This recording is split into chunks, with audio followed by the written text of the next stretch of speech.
Había dejado de ir al Art Club y me mantenía a distancia de Pigman. No ha cesado de escribirme, como lo haría un atribulado padre. Ahora que Pigman ha desaparecido de la escena, voy por el club de vez en cuando, pero mis nervios ya no son lo que eran. No sé qué ha sido de Pigman y prefiero no adivinarlo. Podrías haber sospechado que dejé de verle porque sabía algo confidencial. Ese es precisamente el motivo por el que no quiero pensar a dónde ha ido. Dejemos que la policía se encargue de lo que pueda, que no será mucho, a juzgar por el hecho que todavía no saben nada de la vieja casa en el North End que Pigman alquiló bajo el nombre de Peters. No, estoy seguro que volveré a encontrarla yo, ni quiero intentarlo, ni siquiera a plena luz del día. Sé que está bien porque la tenía alquilada, de eso voy a hablarte. Espero que entiendas que antes de que haya terminado, porque no pienso ir a decírselo a la policía, me pedirán que les lleve hasta ahí, pero yo no quiero volver a ese lugar, ni aún en el supuesto de que conociese el camino. Había algo ahí. Bueno, por eso, ahora no puedo coger el metro, y puedes reírte si quieres de lo que voy a decirte, pero tampoco puedo bajar a ningún sótano.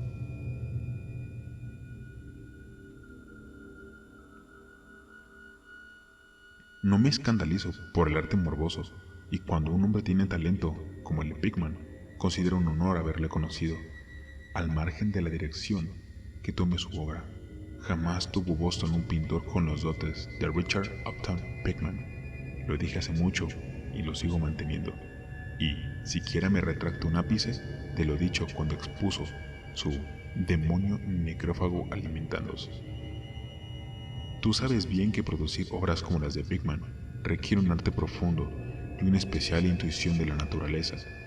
Cualquier ganapán de esos que dibujan portadas puede embaudenar un lienzo sin orden ni concierto, darle nombre a la pesadilla, aquelarre o retrato del diablo.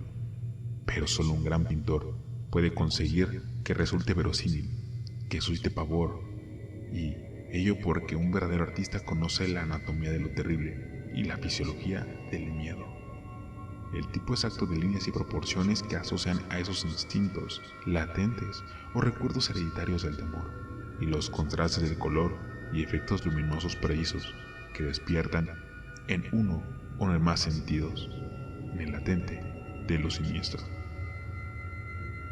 Hay algo que estos artistas captan, algo que trasciende la propia vida y que logran transmitirlos por unos instantes. Como poesía, no me preguntes qué es lo que ven. Tú sabes perfectamente que en el arte de lo normal existe una gran diferencia entre lo vital y lo palpitante. Procede de la naturaleza de los modelos, y esas porquerías, sin el menor valor de los pintorzuchos mercalizados que producen a discreción en sus estudios. Bien, pues diría algo que el artista realmente original tiene una visión que lleva a configurar modelos o plasmar escenas de un mundo espectral en el que vive. Si yo hubiera visto lo que Pigman vio, pero basta, será mejor, echemos un trago antes y adelante. Dios mío, yo no estaría vivo si hubiera visto lo que aquel hombre, sí, lo que aquel hombre era. Recordarás que el fuerte de Pigman era la expresión de la cara. No creo que desde Goya nadie haya puesto tanta intensidad diabólica en una serie de rasgos de expresión, y habría que retrotraerse a aquellos artífices del medioevo donde esculpieron las gárgolas, quimeras de Notre Dame y el Mont Saint Michael. Estos creían en toda clase de cosas, pues en la Edad Media pasó por fases muy curiosas. Mi admiración por él siguió creciendo, pues su demonio necrófago alimentándose me pareció una auténtica obra maestra. Como sabes, el club no quiso exponerlo y el Museo de Bellas Artes no lo aceptó como donación. Por mi parte, puedo añadir que nadie quiso comprarlo, así que Pigman lo guardó en su casa hasta el día en que se marchó. Ahora está en el poder de su padre, en Salem. Como debes saber, Pigman procede de una antigua familia de esa ciudad, y uno de sus antepasados murió en la horca en 1692, convicto de brujería. Adquirí entonces la costumbre de visitar a Pigman con cierta asiduidad. Hallé en él una auténtica mina de datos y sugerencias al ponerme a redactar. Me enseñó todos sus cuadros y dibujos que tenía, incluso aún bocetos a lápiz y pluma que habían provocado, y estoy absolutamente convencido, su expulsión del club, si lo hubieran visto ciertos socios. Al poco tiempo ya casi era un fanático de su arte. La admiración por mi héroe, unida al hecho de que la gente empezaba a tener cada vez menos trato con él, le hizo mostrarse extremadamente confidencial conmigo, y una tarde mencionó que si mantenía la boca bien cerrada, no me hacía el renegado, me mostraría algo muy poco corriente. Me dijo una vez: hay cosas que no van, cosas que estarían fuera del lugar y que no cabe imaginarse aquí. Yo me dedico a encontrar esas emociones del alma, y eso es algo que no se encuentra en las advenencias y artificiales calles construidas por el hombre. En realidad, no es nada todavía, porque aún no he tenido tiempo de acumular recuerdos y atraerse a los espíritus locales. En caso de haber fantasmas aquí, serían todos los más fantasmas domesticados de cualquier marísima y pantanosa o gruta poco profunda. Lo que yo necesito son fantasmas humanos, los fantasmas de seres bastante refinados como para asomarse al infierno y comprender el significado que hay ahí. El lugar indicado para vivir en el artista es el North End. Sí, las estetas fueron sinceros, soportarían los suburbios. Por eso de ahí se acumulan las tradiciones. Pero por Dios, ¿no comprendes que esos lugares no han sido simplemente construidos, sino que han ido creciendo? Ahí, la generación, la gente que ha vivido ahí y muerto, y en tiempos que no se tenía que vivir, ni sentir, ni morir. ¿Sabías tú que en 1932 había un molino en Copp's Hill y que a la mitad de las calles fueron trazadas hacia 1650? Yo puedo mostrarte cosas que llevan en pie 2 siglos y medio o incluso más, casas que se han presenciado, lo como bastaría para ver reducida a escombros una casa moderna. ¿Qué sabe el hombre de hoy de la vida y de las fuerzas que se ocultan tras ellas? Para ti, los embrujos de Salem no pasan de una ilusión, pero me encantará que mi tatarabuela pudiera contarte ciertas cosas. La ahorcaron en Gallows Hills, bajo la mirada santurrona de Cotton Mather. Mather, maldito sea su nombre, temía que alguien consiguiera escapar de esa detestable jaula de la monotonía. Ojalá alguien le hubiera hechizado o sorbido la sangre durante la noche. ¿Sabías que hubo un tiempo en el que todo North End estaba agujereado por túneles, a través de los cuales las casas de ciertas personas se comunicaban entre sí? Y con el camposanto y el mar, mucho procesar y perseguir al cielo descubierto. Pero cada día sucedían cosas que no podíamos entender, y de noche se oían risas que no se sabía de dónde provenían. En 8 de cada 10 casas construidas antes de 1700, sin tocar nada, desde entonces podrían mostrarte algo extraño. En el sótano, desde ese ferrocarril elevado, el año pasado, ahí había brujas, y lo que sus conjuros convocaban, y piratas, y ellos trajeron de la mar contrabandistas, corsarios, y puedo asegurarte, en aquellos tiempos, la gente sabía vivir. Este no era sin duda el único mundo que era dado a conocer por el hombre inteligente y lleno de arrojo. Lo único que sale del presente, que su estupidez le incumbe a cuestionar, es sumo rigor del pasado, y que dicen que en realidad los mapas, documentos y guías de North End, bah, tonterías. Así, a primera vista, me comprometo a llevarte a 30 o 40 callejas y redes de callejuelas al norte de Prince Street, de cuya existencia no sospechan ni 10 seres vivos fuera de los extranjeros que populan entre ellas, y que saben que de ellos estos hombres de facciones mediterráneas no Turber. Esos antiguos lugares se encuentran en el mejor de los sueños, rebosan de prodigios, terror y evasiones, y no hay alma humana que los comprenda ni sepa sacar partido de ellos. Mejor dicho, no hay más que una, pues yo me he puesto a escarbar en el pasado para nada. Escucha, a ti te interesan estas cosas, y si te dijera que tengo otro estudio ahí, donde puedo captar el espíritu nocturno de antiguos horrores y pintar cosas que ni se me hubieran ocurrido pensar en Newbury Street. Naturalmente, no voy a contárselo a esos condenados mujerzuelas del club, empezando por Wright, maldito sea, que va por ahí diciendo cosas tales como que yo he sido una especie de monstruo y que desciendo por un tobogán desde la evolución al sentido contrario. Oh sí, Turber, hace mucho tiempo que decidí que había que pintar el terror de la vida, lo mismo que pinta su belleza, así que me puse a explorar lugares donde tenía fundado los motivos para saber en ellos que el terror existía. Cogí pues un local. No creo que conozcan más de 3 hombres nórdicos aparte de mí. No está muy lejos del ferrocarril elevado, en cuanto a distancia se refiere, pero dista siglos de lo que respecta al alma. Lo que me impulsó a cogerlo es el extraño y viejo pozo de ladrillo que hay en el sótano. Ya sabes, uno de esos sótanos de los cuales te he hablado, el antro, pues no cabe otro calificativo. Casi no se tiene en pie, por lo que nadie se le ocurriría vivir ahí. Y me avergonzaría decirte lo poco que pago por él. Las ventanas están entabladas, pero lo prefiero así, pues para mi trabajo no necesito luz de día. Pinto en el sótano, donde la inspiración me llega con mucha facilidad. Pero tengo otras habitaciones amuebladas en la planta baja. El dueño es un siliciano y lo he alquilado bajo el nombre de Peters. Y si te encuentras con ánimos, te llevaré a verlo esta noche. Creo que te gustarían los cuadros, pues como te dije, en ellos he puesto lo mejor de mí, de mi expresión artística. El trayecto hasta ahí no es largo, a veces lo hago a pie, pero no quiero llamar la atención con un taxi semejante lugar. Podemos tomar el metro en South Station y bajar en Battery Street. Desde ahí no hay que andar mucho. Bueno, Elliot, tras semejante arenga, lo único que podría hacer era resistir los deseos de correr, de andar en búsqueda del primer taxi que saliera de nuestro encuentro.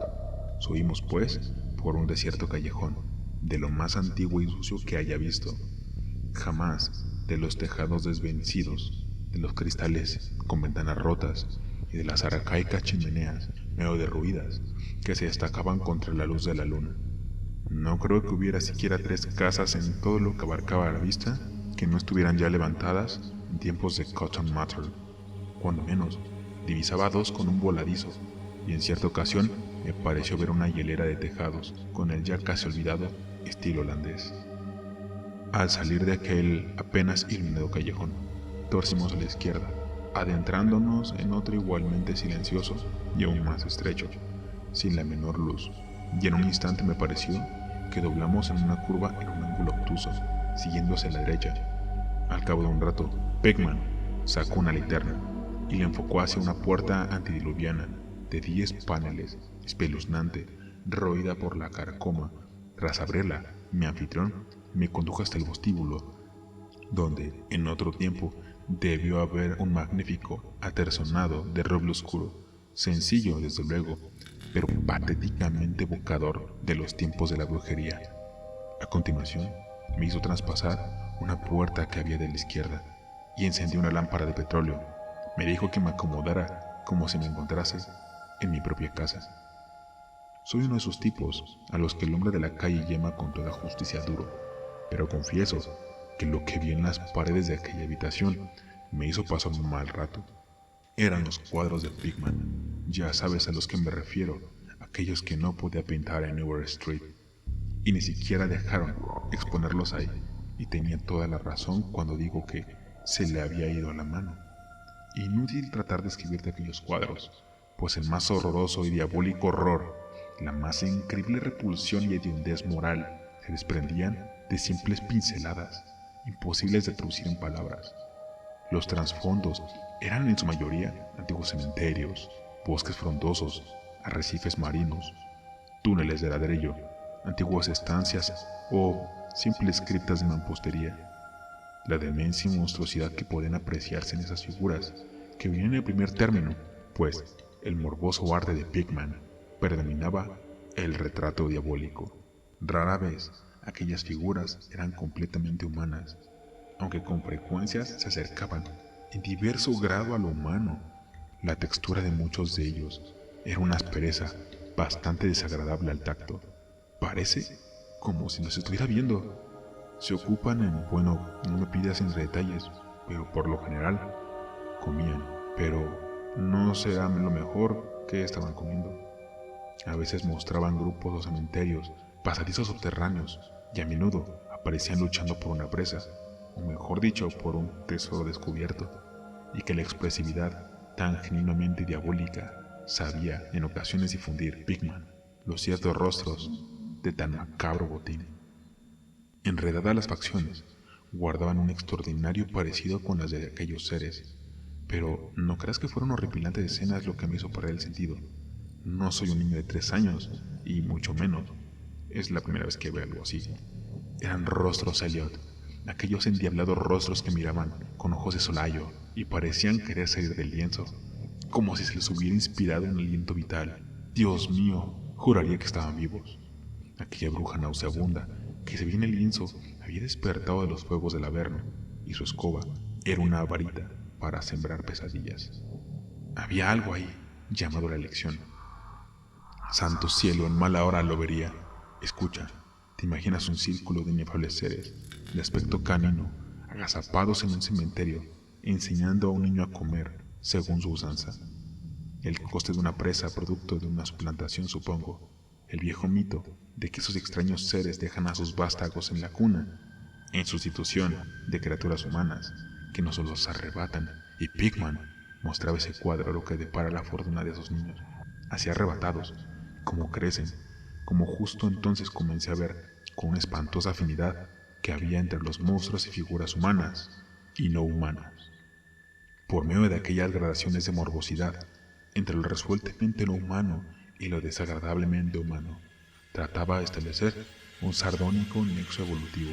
Los seres caninos procedían de los mortales, y apenas acaba de inquirirme qué hacía con las criaturas que se quedaban de seres humanos a modo de trueque, cuando mi mirada tropezó con un cuadro que representaba la perfección de dicha idea. Se trataba de un antiguo interior puritano.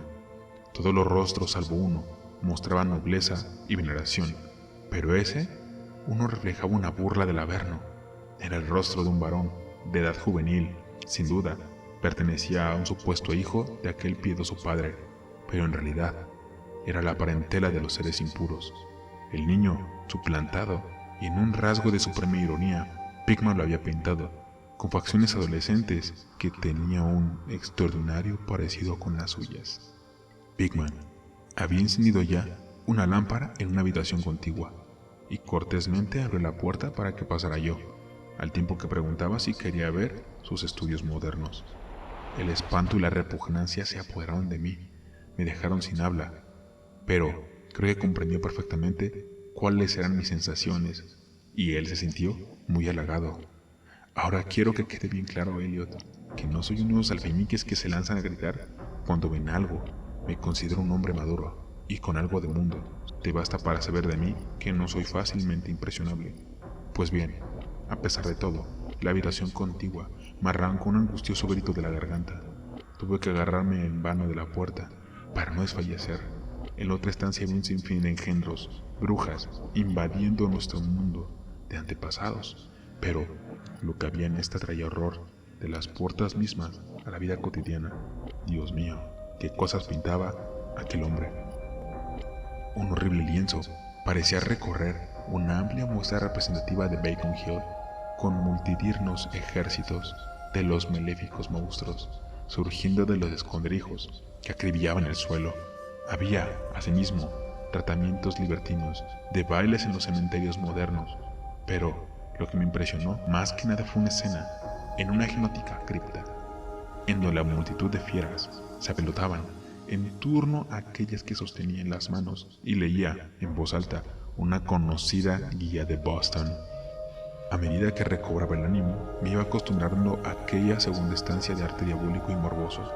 Me puse a analizar algunos aspectos de la repugnancia y la aversión que inspiraba todo aquello. En primer lugar, me dije a mí mismo, aquellos seres me asqueaban porque no eran sino lo más fiel muestra y total falta de humanidad e insensible crueldad de Pickman. En segundo lugar, lo que me producía pavor en aquellos cuadros era precisamente su grandeza. Aquel arte era un arte que convencía. Al mirar los cuadros, ver los demonios en persona, y nos inspiraba miedo. Lo extraño era de la subyugante fuerza de Pickman. No provenía de una selectividad previa o del cultivo de lo extravagante. Los detalles eran tan precisos, hasta rayar en lo deplorable, y es decir, los rostros era el mismo infierno retratado cristalinamente, con la más absoluta fidelidad. Eso, justo lo que era. Oh cielos, El hombre no tenía nada de imaginativo ni de romántico, ni siquiera trataba de ofrecernos las agitadas multidimensionales instantáneas que nos asaltan en los sueños, sino que fría y sardónicamente reflejaba un mundo de horror estable, mecanista y bien organizado. Él, que veía plena y brillante y firmemente, solamente Dios sabe lo que podría ser el mundo y de dónde llegó a vislumbrar la lasaña Pickman. Las sacrilegios que tomaban y brincaban se arrasaban por él. Pero cualquiera que fuese, la increíble fuente de inspiración de Pickman era en todos los sentidos la hora de concebir y ejecutar como un concienzudo científico, pintor realista. A continuación, bajé tras mi anfitrión al estudio en su sótano. Me preparé para el asalto de algo diabólico entre aquellos lienzos sin terminar. De cuando llegamos al final de la escalera impregnada de humedad, Pickman enfocó la linterna hacia un rincón enorme, iluminado ante el brocal un circular ladrillo de lo que venía a ser el gran pozo escarbado en el terrenoso suelo. Nos acercamos y vi que el orificio medía aproximadamente 1,5 metros de diámetro, con paredes que tenían un pie de grosor y estaba unas 6 pulgadas encima del suelo, una sólida construcción del siglo XVII. Luego, siempre yo detrás de él, subimos un escalón y atravesamos una estrecha puerta que daba una amplia estancia, con un suelo entarimado y amueblado, como si fuese un estudio. Una instalación de gas de acetileno suministraba la luz necesaria para poder trabajar. Los cuadros sin acabar montados en caballetes o apoyados en la pared eran tan espeluznantes como los del piso de arriba. Consistían en una buena prueba de meticulosidad con la que trabajaba el artista. Escenas esbozadas con sumo cuidado y las líneas trazadas a lápiz hablaban por sí solas de la minuciosidad de Pickman. Al tratar de conseguir la perspectiva y proporciones exactas, era todo un gran pintor. Sigo sosteniéndolo, aún con todo lo que sé. Una gran cámara fotográfica que había en una mesa llamó mi atención. Al inclinarme a ella, me dijo Pickman que lo usaba para tomar escenas que le sirvieran de luego para el fondo de sus cuadros, pues así podía pintar a partir de las fotografías, sin tener que salir de su estudio, en lugar de ir cargado con su equipo por toda la ciudad en busca de aquella vista. A juicio suyo, las fotografías eran tan buenas como cualquier escena, o modelos reales, para trabajos de larga duración, y según dijo, las empleaba habitualmente. Pickman descubrió súbitamente que un gran lienzo se encontraba lejos de la luz. No pude evitar que se me escapara un grito. «Dios misericordioso, Elliot! No sé cuánto había de real y cuánto de fantasía. Jamás podrás imaginarte en semejante sueño». El cuadro representaba un colosal e indescriptible monstruo de centellantes ojos rojos que tenía entre sus huesudas garras algo que debió haber sido un hombre. Le roía la cabeza como un chiquiño chupa un pirulí. Estaba en cuclillas y al mirarle parecía como si en cualquier momento fuera a soltar de su presa un bocado jugoso. ¡Pero maldición! La causa de aquel pánico atroz no era mucho menos que aquella diabólica figura, ni aquel rostro perruno de orejas puntiagudas, ojos inyectados de sangre, nariz chata y labios babeantes. No eran esas aquellas garras cubiertas de escamas, ni el cuerpo recubierto de moho, ni los pies semiangulados. No era nada de eso, aunque habría bastado cualquiera de tales notas para volver loco al hombre más pintado.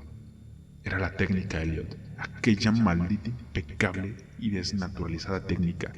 Puedo jurar que jamás había visto plasmado un lienzo con aliento tan vital, tan real. El monstruo estaba presente ahí, lanzaba feroces miradas, roía y lanzaba miradas. Prendió entonces, con una chincheta, una parte sin pintar del lienzo. Había un trozo de papel muy arrugado. Probablemente pensé que era una de las fotografías que usaba Pickman para pintar el trasfondo, no menos horroroso que la pesadilla que destacaba sobre él. Alargué el brazo para estirarlo y ver de qué se trataba, cuando Pickman me dio un respingo, como si me hubiera pinchado. Había escuchado con suma atención desde que mi grito de babor despertó insólitos ecos en el sótano. Ahora me parecía estar poseído por un miedo que, si bien no podía compararse con el mío, tenía un origen más físico que lo espiritual. Sacó un revólver y me hizo un gesto para que me callara, tras lo cual se encaminó al sótano principal y cerró la puerta detrás suyo. Pensé en gigantescas ratas y sentí un escalofrío que me recorría todo el cuerpo. Luego se oyó un amortiguante estruendo que me puso la carne de gallina, un sigiloso y vacilante estruendo. aunque no sé cómo expresarlo en palabras. Parecía como si un gran madero hubiese caído encima de una superficie de piedra o ladrillo. Madera sobre ladrillo. ¿Me estaré diciendo algo? Volvió a oírse el ruido, esta vez más fuerte, seguido de una vibración, como si el cuadro cayera ahora más lejos. A continuación, se oyó un sonido chirriante y agudo, y escuché a Pigman farfalluando en voz alta, y la atronadora descarga de 6 recargas de revólver disparadas espectacularmente, tal como un domador de león, para impresionar al público. Pigman reapareció, con su arma humeante, al tiempo que veía a las ratas manifestarse en el antiguo pozo. «El diablo sabrá lo que comen», dijo esbozando una irónica sonrisa.